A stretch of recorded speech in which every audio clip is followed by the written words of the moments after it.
보통 영화나 연극, 드라마를 보면 등장인물이 누군가 여기에 주목하게 되죠. 오늘 성경에도 왕들이 3명이나 등장하고 있습니다. 왕들의 이름을 여기 1절에서 밝혀주고 있는데, 첫 번째는 바벨론에 느부갓네살 왕이 있었다라고 말하고 있습니다. 이 바벨론은 그 당시에 하나님 백성 유다, 이 나라보다 훨씬 더 강력한 강대국이었죠. 그 나라를 통치하고 있었던 느부갓네살, 바벨론의 왕이 있었는데, 하나님의 백성 유다를 다스리고 있는 왕 여호야김이 등장합니다. 여호야김 왕이 있었는데 그 시대는 이미 끝나버렸어요. 그래서 유다의 왕 여호야김 이름을 언급하면서 그의 아들 여고냐를 언급합니다. 그리고 나서 유다의 관리들, 목공들, 철공들이 다 예루살렘에서 바벨론으로 옮겨갔다, 이렇게 말씀하고 있습니다. 하나님의 백성 유다가 어떻게 된 것입니까? 바벨론이라고 하는 강력한 나라 느부갓네살 왕에 의해서 침입을 당하고 먼저 유다의 이 여호야김 왕 때에 포로로 끌려갔다, 그 말이에요. 그 다음 이 여호야김 왕의 아들 여고냐가 있는데, 이 여고냐는 예레미야 22장 24절 28절에 보면 고니야라고 표현되기도 하고, 이 사람 이 아들은 이름이 3개예요. 열왕기 하 24장 6절 말씀에 보면 여호야긴이라고 이야기하기도 합니다. 아무튼 아버지 여호야김 왕 때 침입을 받아서 하나님 백성 유다가 바벨론으로 사로잡혀 가고, 이 여호야김 왕도 쇠사슬에 결박되어서 끌려가고 말았습니다. 아들 때 여호야긴 왕 때에는 어떻게 되었느냐? 그는 혼자 끌려가지 않았어요.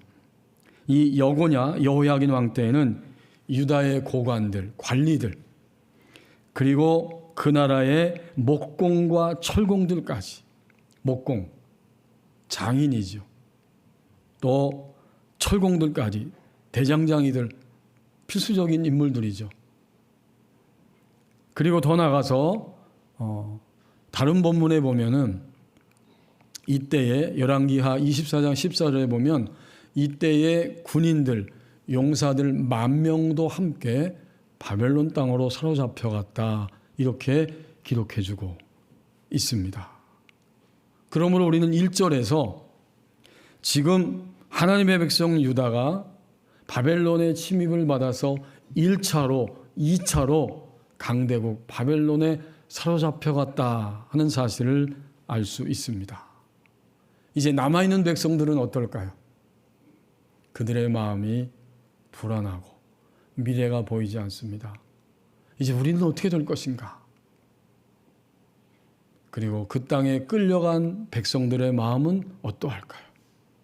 하나님이, 여호와 하나님이 모든 신 중에 신인 줄 알았는데 어찌하여 우리는 하나님을 믿고 있다고 하면서도 비참하게 이 땅에 사로잡혀 왔는가?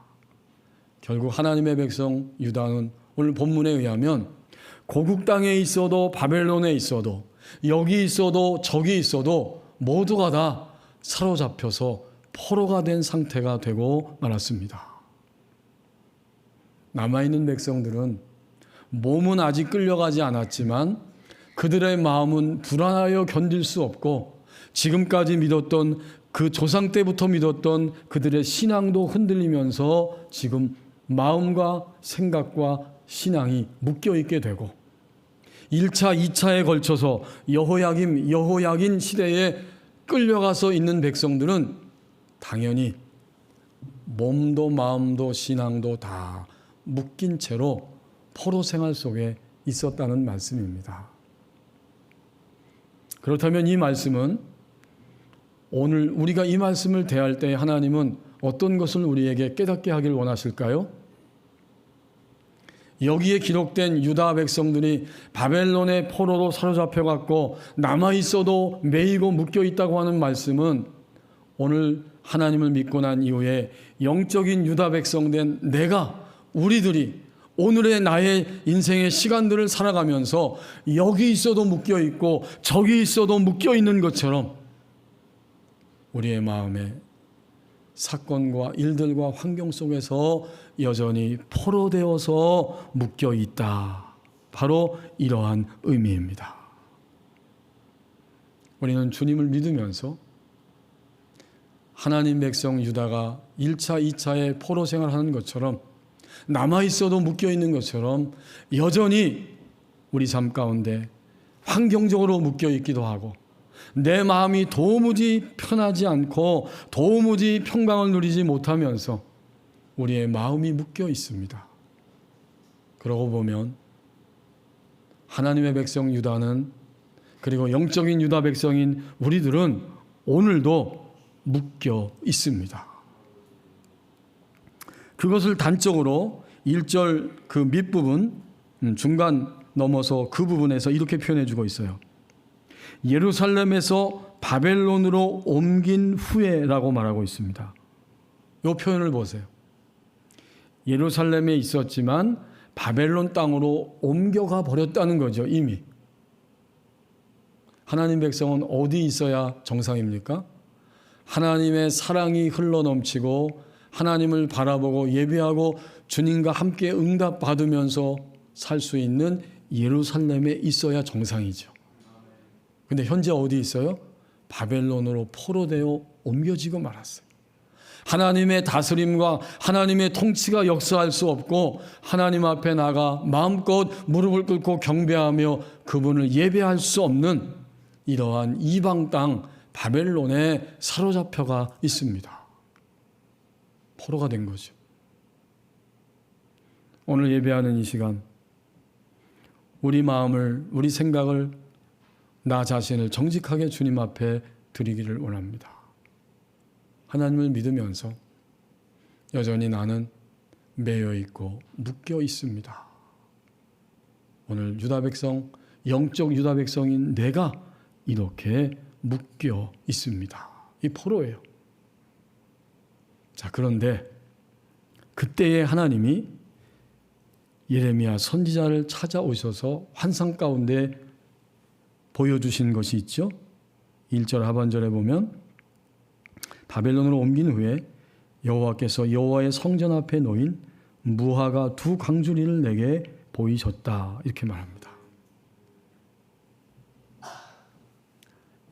하나님이 포로로 묶여있고 매어있는 그들을 방치하지 아니하시고 환상 가운데 예레미야 선지자에게 다가오신 거예요. 이건 뭘까요? 이것은 하나님의 행동하심이고 하나님은 항상 길을 열어놓고 계신다는 사실을 알려주는 말씀입니다. 생활이, 삶이, 마음이, 신앙이 영적으로 모든 면에서 매여있고 묶여서 포로 생활하는 하나님의 백성들을 그냥 방치하지 아니하시고 하나님은 예레미야 선지자에게 찾아오셔서 그 무화과 환상을 보여주시면서 다가서고 계시는 거예요. 이 사건, 이 환상은 하나님은 항상 하나님의 백성을 향해 길을 열어놓고 계십니다. 이것을 말씀해 주시는 거예요. 오늘 우리가 어떤 곳에 매여 있고 묶여 있습니까? 사실 우리는 탈출구를 찾고 있고 여전히 좌절하기 쉬운 그런 우리의 삶을 살아가고 있지만 이런 우리를 향해, 인류를 향해 하나님은 여전히 살 수 있는 생명의 길, 바로 그 길을 항상 열어놓고 계십니다. 나종주 장로님이 우리 교우들을 위해 종종 책을 많이 갖다 주시는데 우리 식당 1층에 비치되어 있죠. 제가 이번 주간에 그 책 가운데 한 권을 읽고 있었습니다. 과학 잡학 사전이라고 하는 책을 읽고 있는데 거기에 이 사람의 코에 대한 이야기가 나오고 있더라고요. 콧물은 세균을 밖으로 내보내기 때문에 있는 것이다. 이런 이야기가 쓰여져 있었고, 두 번째는 감기에 걸리면 왜 콧물이 나올까? 이것은 우리의 몸과 세균이 아주 치열하게 싸우고 있다는 증거다. 이런 이야기가 나오고 있더라고요. 근데 세 번째 이야기에 제 마음이 딱 감동이 됐습니다. 왜 코가 막힐까? 코가 막혀서 답답한 느낌이 드는 것은 이 코 속의 공기 통로가 좁아졌기 때문이라고 합니다. 그런데 사람이 건강할 때에도 이 두 개의 콧구멍 중에 코 한쪽은 반드시 막혀 있다는 거예요. 그래서 이 공기 통로가 좁아진 거죠. 하지만 하나의 콧구멍이 코 한쪽이 막혀 있을지라도 한쪽은 무슨 이야기입니까? 반드시 열려 있습니다. 만약 하나님이 창조한 우리 몸 가운데 이 코의 양쪽 구멍이 다 막혀 있으면 우리는 살 수 없죠. 왜 열려 있냐면 교대로 휴식을 취하는 거라고 합니다. 인체가 참 신비해요. 이 글을 읽으면서 굉장히 신선한 충격이 왔습니다. 오늘 내 마음에 포로기가 있는데, 오늘 우리의 삶 가운데 여전히 갇혀있고 매여있고 주님을 믿지만 묶여있는 부분들이 있는데, 바벨론으로 옮겨진 상태에서 그 부분에 있어서는 하나님을 찬양하고 하나님을 신뢰하고 믿어드리지 못하고 여전히 내가 밤에 잠이 오지 않을 만큼 근심하며 염려하고 있는데, 하나님은 무화과 나무 광주리 환상을 통해서 찾아오시면서 말씀하고 계시는구나.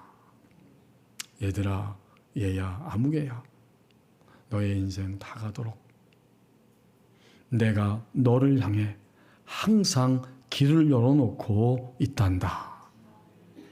바로 이 음성을 깨달을 수 있었습니다. 이제 2절 말씀에 보니까 그 환상을 가지고 예레미야와 하나님과 서로 대화하고 있습니다. 한강주리에는 처음 익은 듯한 극히 좋은 무화과가 있습니다. 또 한강주리에는 나빠서 먹을 수 없는 극히 나쁜 무화과가 거기에 있었습니다. 지금 예레미야가 보고 있는 거죠. 그때 하나님이 찾아와서 질문하십니다. 내가 무엇을 보느냐 예레미야야. 예레미야가 대답하죠. 제가 무화과이온데 그 좋은 무화과는 극히 좋고요. 나쁜 것은 아주 나빠서 먹을 수가 없는 나쁜 무화과입니다. 여러분, 이 하나님과 묻고 대답하는 이 과정을 보십시오. 이게 도대체 무슨 뜻이겠습니까? 지금 다 포로가 되어서 꼼짝할 수 없이 답답해하고 있는데 하나님과 예레미야가 함께 환상 속에서 대화를 하고 있어요. 이것은 틀림없이 하나님은 오늘 예배하는 우리에게도 나에게도 길을 열어놓고 계신다는 말씀입니다. 이제 하나님이 4절에서 7절 말씀을 보면 이 환상의 뜻이 무엇인지를 해석해 주시기 시작합니다. 4절에서 하나님의 말씀이 다시 예레미야에게 다가오십니다. 그리고 말씀하기를 5절에 이스라엘 하나님 여호와께서 이와 같이 말씀하시니라 내가 이곳에서 옮겨 갈대아인의 땅에 이르게 한 유다 포로를 이 좋은 무화과 같이 잘 돌볼 것이라. 참 하나님의 생각은 우리와 너무나 달라요. 아니 어떻게 지금 이 땅에 간신히 생명을 유지하고 남아있는 백성이 좋은 무화과가 아니고 포로되어 사로잡혀간 갈대아 바벨론 땅에 있는 그런 하나님의 백성이 좋은 무화과가 될 것인가? 우리 생각하고는 너무 달라요. 하지만 하나님은 분명히 이렇게 해석해 주십니다. 하나님이 얼마나 그들을 극진히 생각하고 그들을 존중하고 계신지를 그 다음 이 6절 7절에서 계속 말씀합니다. 내가 이 좋은 무화과 같이 잘 돌볼 것인데 6절에 보면 그들을 돌아보아 좋게 할 것이고 다시 이 땅으로 인도하여 세울 것이다. 헐지 아니하고 또 심고 뽑지 아니할 것이다. 하나님이 한 번이 아니에요. 4번씩 동사적으로 반복해서 지금 표현하고 있는 거예요. 잘 돌볼 거야. 이 땅으로 인도할 거야. 세우고 헐지 않을 거야. 심고 뽑지 않을 거야. 하나님이 이 정도 말씀하신다면 예레미야는 이 말씀을 들으면서 오늘 우리와 같이 아멘 했을 것입니다. 정말 아멘이다. 하나님이 하나님의 백성 영적 유다인 나의 인생을 결코 허물어뜨리고 뽑혀진 상태로 포로기 가운데 헤매다가 끝나지 않게 하실 것이다. 그 예레미야는 아멘 한 거예요. 그런데요, 하나님이 왜 이렇게 하시는가? 하나님이 이렇게 하실 수밖에 없고 하시는 하나님의 마음의 중심을 7절 말씀에서 깨닫게 하십니다. 7절 말씀. 그렇게 하시는 이유는 내가 여호와인 줄 아는 마음을 그들에게 주어서 그들이 전심으로 내게 돌아오게 하리니 그들은 내 백성이 되겠고 나는 그들의 하나님이 되리라. 우리가 만약 오늘 포로기를 지나간다면, 아니 오늘과 내일 어떤 인생의 시간 속에 포로기처럼 잡혀서 매여 있고 묶여 있을 때에 중요한 영적인 법칙은 바로 7절 말씀에 있습니다. 하나님의 중심은 무엇인가 보았더니 포로기를 지나가고 포로 가운데 있는 백성들 향해서 하나님의 중심은 관계를 회복함에 있습니다. 7절 말씀이 그렇게 이야기하고 있잖아요. 뭐라고 말씀해요? 그들은 내 백성이 되겠고 나는 그들의 하나님이 되리라. 이게 관계 회복이에요. 우리가 고통스럽게 때로는 원망하고 때로는 쓸쓸해하면서 공허한 마음을 가지고 나의 인생에는 의미도 없고 하나님은 나의 인생 가운데 응답하시도 않고 나는 그럭저럭 그렇고 그런 간신히 그렇게 하나님의 백성의 이름만 걸어놓은 자다라고 하는 이런 마음으로 떨어져 있을 때에도, 여러 포로기를 다양하게 지나갈 때에도 우리가 거기서 회복되고 새롭게 빠져나올 수 있는 유일한 지름길이 있다면 바로 7절 말씀이에요. 그들은 내 백성이 되겠고 나는 그들의 하나님이 될 것이다.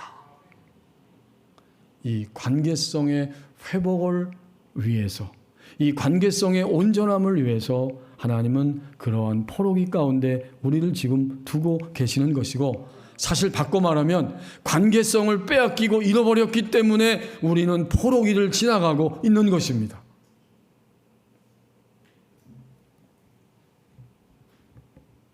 항상 중요한 질문이 이거예요. 나는 하나님의 백성인가? 동시에 진정한 의미에서 하나님은 나의 하나님이신가? 우린 주님을 처음 믿을 때 엄청난 것을 발견하고 엄청난 선물을 받은 거예요. 주님을 처음 믿으면 어떤 사건이 일어난 것이죠?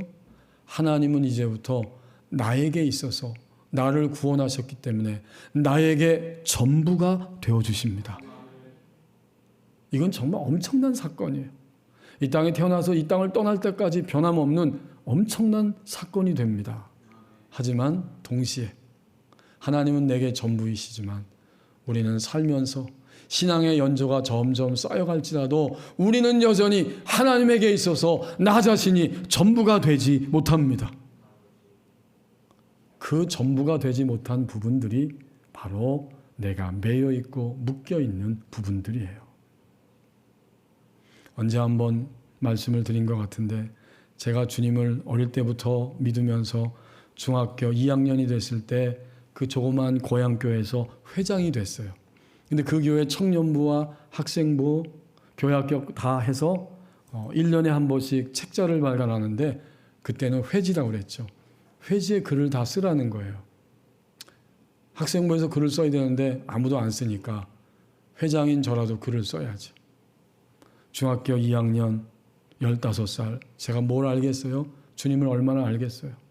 글을 쓰라고 하니까 고민하다가 제가 종이 한 장에 글을 써서 그 회지에 올린 일이 있는데, 그때 그 글의 제목이 하나님은 독재자, 이런 글이었어요. 하지만 그냥 독재자가 아니에요. 제가 거기다가 붙였어요. 하나님은 사랑의 독재자. 제가 가만히 중학교 2학년 때 주님 믿고 보니까 고민도 많고 화도 나고 여러 가지 어려운 게 많은데 하나님은 자기에게만 예배하래. 하나님은 자기 말씀만 순종하래. 하나님은 거짓말도 하지 말래.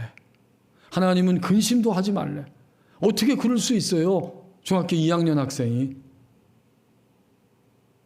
그런데 하나님은 성경에 보니까 예수님을 보내셨고 나를 구원해 주신 구원의 주님이세요.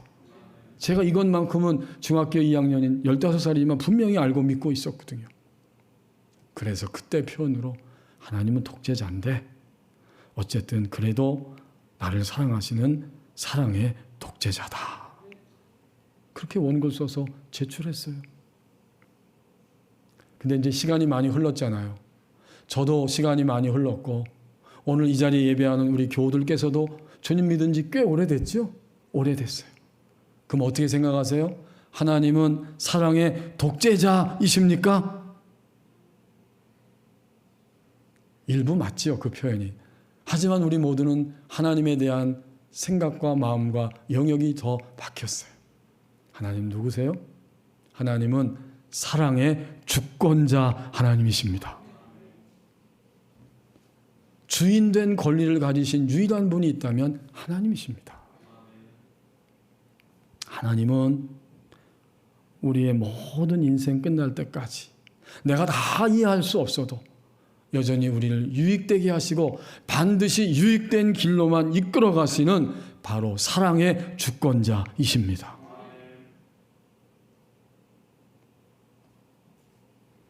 그 다음에 좀 더 우리가 믿음이 성장해서 성경을 주목해 볼 때에 하나님을 또 어떤 분으로 소개하고 있는가 보았더니 하나님을 아버지로 표현해 놓았습니다.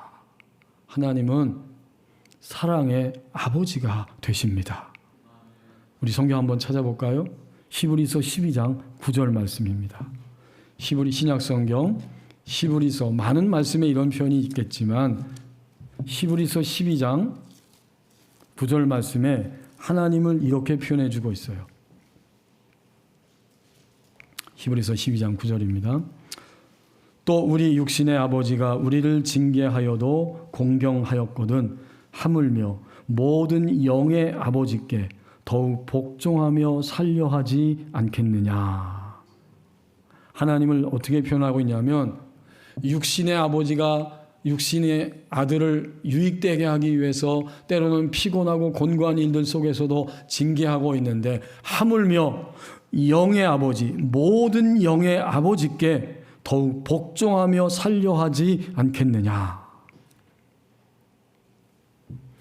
하나님을 믿을 때 하나님은 우리의 아버지가 되십니다. 전체적인 면에서 볼 때 하나님은 모든 백성의 아버지이고 한 사람 한 사람 우리 개인을 볼 때 우리의 영을 거듭나게 하셔서 나라고 하는 존재가 몸과 영과 함께 통합된 존재로서 하나님 아버지를 믿고 섬기는 하나님의 백성이 자녀가 되었습니다. 우리를 거듭나게 하셔서 우리의 영의 생명을 일깨우고 새롭게 탄생시켜 주셔서 진정으로 신령한 자녀가 되게 하신 영의 아버지, 바로 하나님, 우리 나의 아버지이십니다.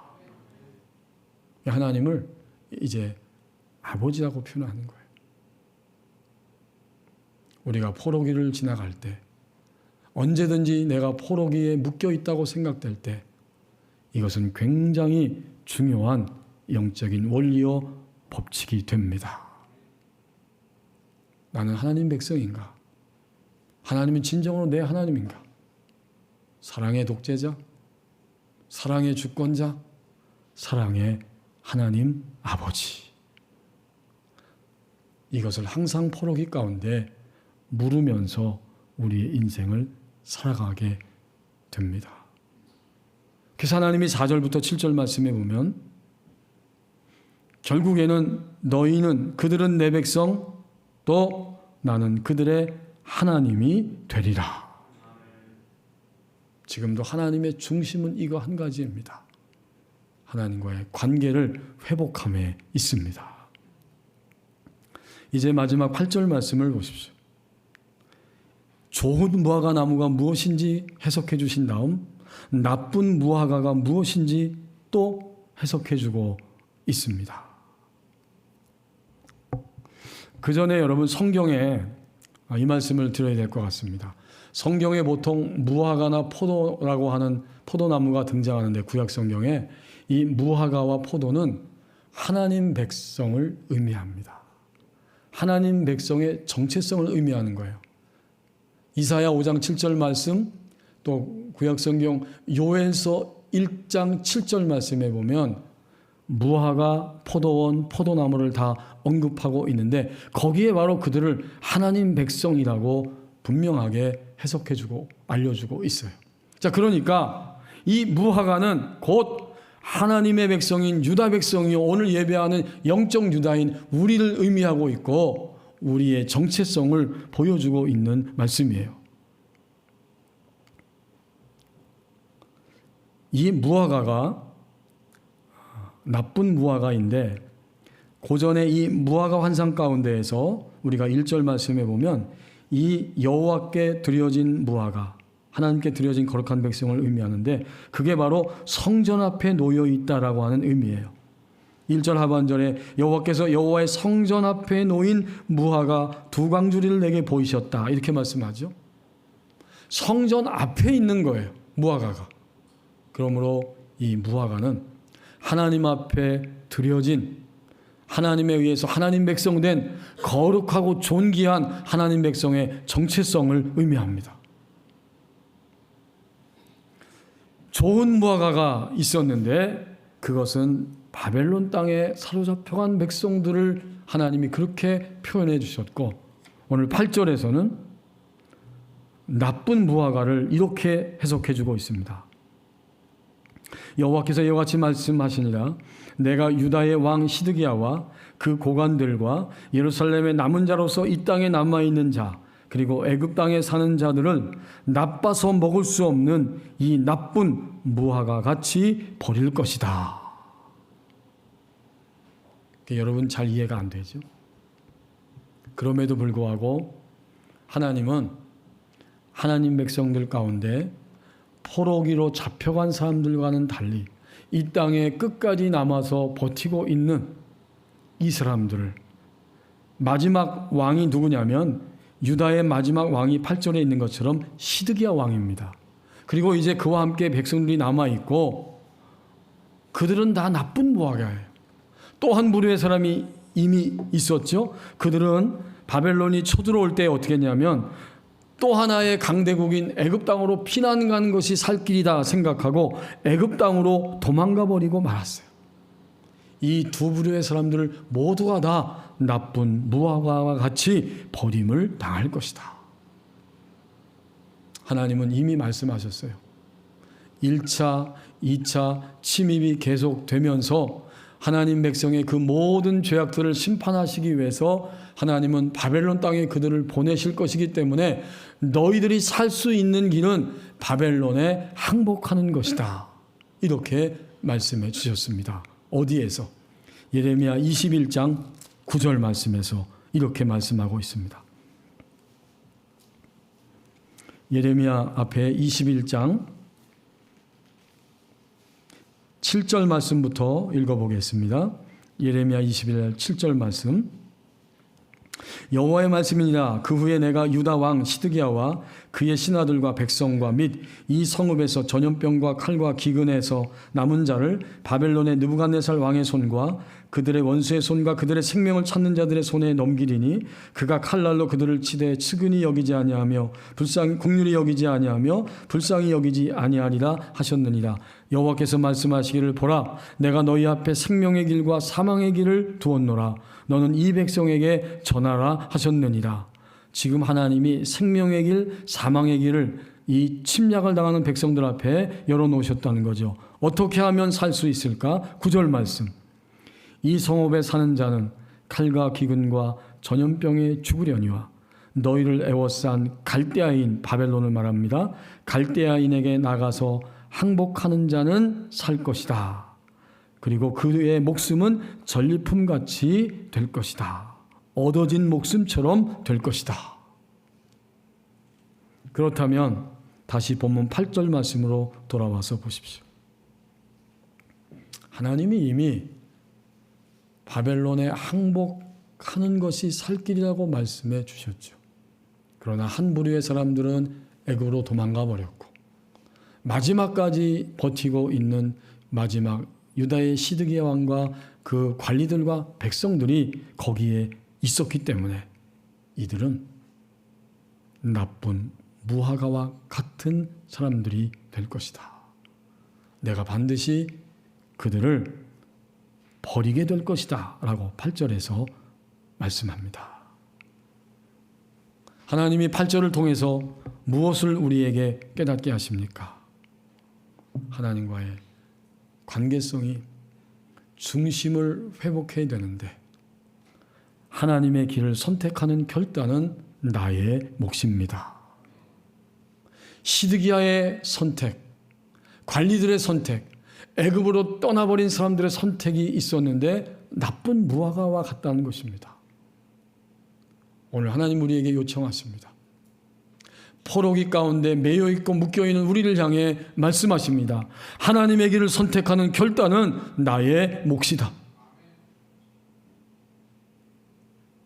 아무도 대신해 주지 않아요. 부모님이 자녀의 선택을, 자녀들이 부모의 선택을, 남편이 아내의 선택을, 아내가 남편의 선택을 대신해 줄 수가 없어요. 신앙의 세계는.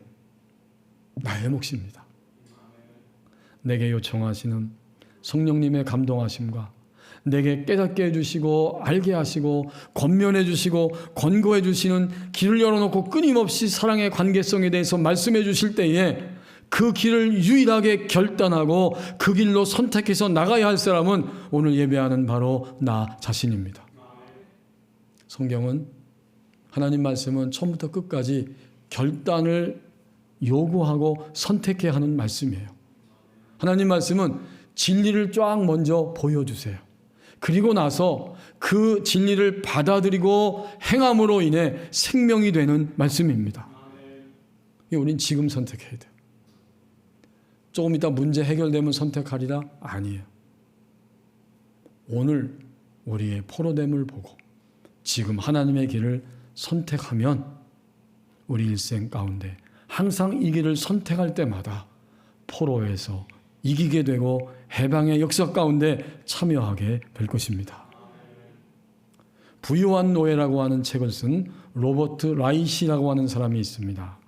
그는 클린턴 행정부에서 승승장구하는 아주 유능한 장관이었어요. 옥스퍼드대, 예일대학을 졸업하고 경제학, 정치학, 법학을 공부했기 때문에 일을 잘합니다. 노동부 장관에 임명이 되어서 하루에 15시간 이상을 치열하게 일하면서 많은 사람들에게 인정을 받았습니다. 그러던 그가 어느 날 갑자기 장관직을 사임하겠다고 사표를 던지고 가족의 품으로 돌아갔을 때 모든 사람들이 놀라면서 충격을 받았습니다. 왜 그랬을까요? 그는 이렇게 고백합니다. 하루에 15시간 이상을 매달리는 동안 그만큼 가족과 함께하는 나의 삶의 기쁨도 사라졌다. 자기 자신을 팔아야만 하는 신경제 체제에서는 자신의 상품 가치를 끝없이 제고하지 않으면 낙오할 수밖에 없었다. 더 많은 것을 소유하고 더 중요한 자리에 올라갈수록 그것을 지키기 위해서 나는 필사적으로 일을 해야만 했다. 세상은 더 많은 시간을 요구하고 가족과의 관계는 소원해질 수밖에 없었다. 그는 깨달았어요. 아무리 내가 승승장구한다고 해도 가족과 함께 할 수 없다면 이것은 행복이 아니라 비극이다. 그는 사랑의 관계성을 선택하고 결단하고 그 길로 갔던 것입니다.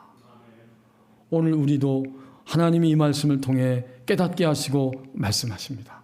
나는 항상 포로기 같지만 길을 열어놓고 있고 나의 중심은 너하고 만나서 관계성을 회복하는 거야. 사랑의 관계성을 회복하는 자가 되어야 할 것입니다. 기도하겠습니다. 오늘 하나님 앞에 기도합니다. 나의 포로기가 이거라고 솔직하게 하나님 앞에 고백하십시다. 그리고 하나님이 열어놓으신 길로 가겠습니다. 하나님과의 관계성을 회복하고 오늘 이후로 결단하여 하나님 앞에 포로기를 벗어나 나의 인생을 살아드리기를 원합니다. 함께 기도합니다.